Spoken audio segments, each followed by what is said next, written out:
So, as you were just saying before we just caught that one, the pause is the deal, and that fish bit right on the pause, right? I mean, as you're saying, they bite on the pause, right. He bites. That's the case in cold water. Boom! Oh, I missed him, I just got bit right there. See if he'll come back. I'm just gonna pause it there. That's often the case on cold water fish, is the pause is the deal. Exactly. It's not the jerk, it's the pause. And that's, they call it a jerk bait, they ought to call it a pause bait, because more fish are caught on the pause. But it's the jerk that gets their attention, it's the pause that gets them to bite. Exactly. What we're doing right now is, I think the reaction of the lure is bringing them up to them, and it's the pause and the suspend. So easy to catch. Letting it just sit there in their face and they eat it. That's been how it is. It's been like that all winter long. So a lot of guys are gonna look and say, well, geez, you got a big spinning rod with a huge jerk bait. This jerk bait I'm fishing is 6 inches long. It's a big, heavy jerk bait. I've always been a proponent of jerk baits on spinning rods because I like to throw them on braided line, and it's not particularly heavy braided line.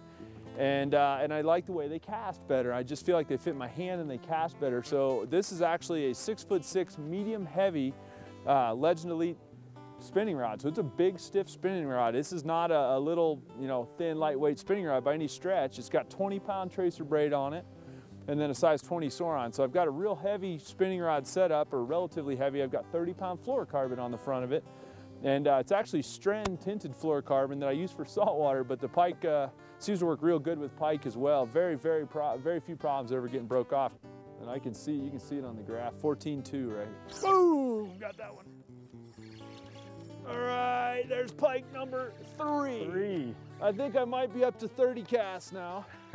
and he just train wrecked it, just as I was saying we ought to move shallower again, because the first bites were up shallow, and we got another one that leaned on this bait. We're, oh, it's another nice one, dude. I see it, yeah. He's not as big as that first one, I don't think. Look at him, look at the lethargic in the cold water. I'm gonna try to get him come around this side here, or actually we'll get him over here.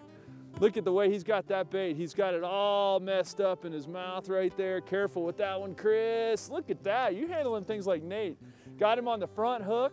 That fish was really quick. Now that's just a tyke. I'll go, you got it on pliers? Yeah. That's just a wee little tyke for compared to what we've caught so far, but oh, he choked that thing, didn't he? Yeah, he wanted this. He thumped it. That guy absolutely thumped it. Now that is good. One's a fluke, two's a theory, three's a pattern. There you go. I'm gonna go ahead and kiss that one for good luck right on top of him. And yeah, he's a wee little one, so we'll hope he'll grow up and do something beautiful. Big fins on him. I love pike, dude. They're such cool fish. Big old teeth always on pike. Yeah, you can go ahead and put him back. It's all right. Hopefully we'll do better than that, but man, more knuckles. You ain't lying. We've been here not long, folks. I'm not kidding you. That might have been my 30th cast. I mean, we're definitely not an hour into our day yet. And there's 30-pound leader that long, and then that oversized jerkbait right there, and give you some size reference so get an idea right there. It's a pretty good size bait. It's not monstrous, but it's definitely paying the rent so far this morning.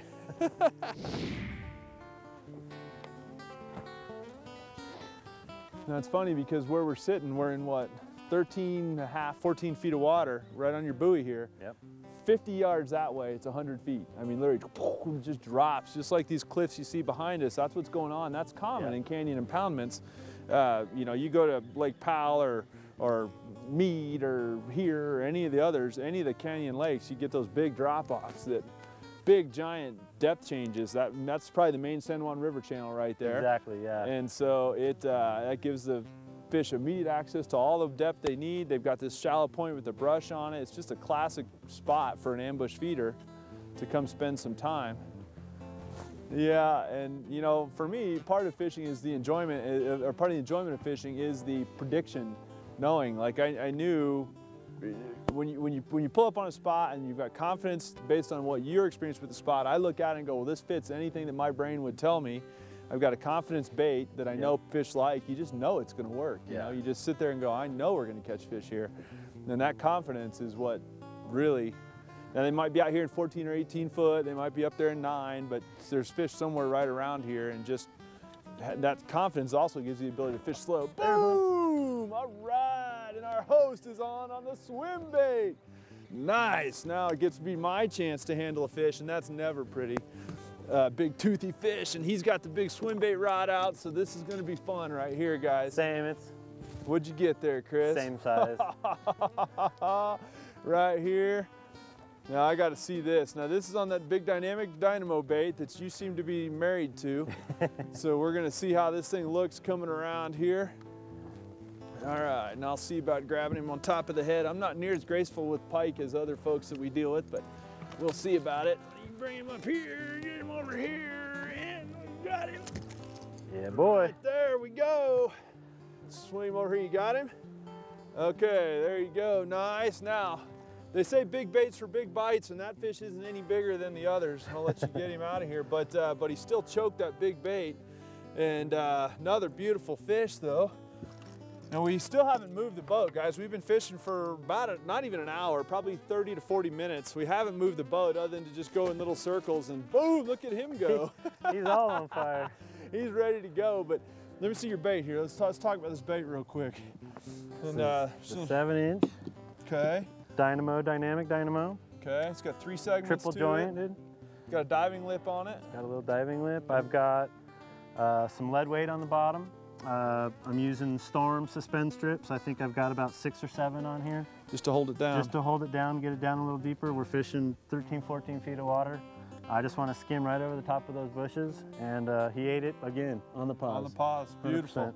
Nice call, dude, nice call. Our hands are gonna be sore from fist bumping the way we're going today.